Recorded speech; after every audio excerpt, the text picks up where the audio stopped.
väga paljud on mulle öelnud, et nad ei taha tulla spordisaali sellepärast, et nad häbenevad oma keha ja nad mõtlevad, et kõik vaatavad neid.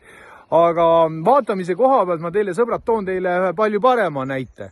Et kui sa oled jällegi väga heas vormis, siis kujutad ette, sa lähed näiteks välismaale võistlustele Eestit esindama kulturismilavale, sul on ainult mingisugused pisikesed ujumispüksikesed jalas, sa oled üleni mingisuguse võistluskrimmiga kokku kägerdatud ja sa lähed üksinda lavale prožektorite valguses.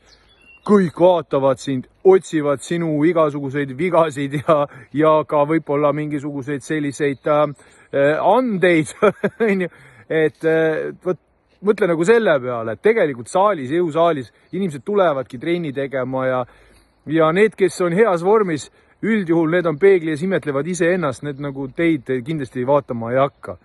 Et ära nüüd seda nüüd karda, et sellepärast nüüd trenn tegemata jääb. Aga võta julgus kokku ja tule saali.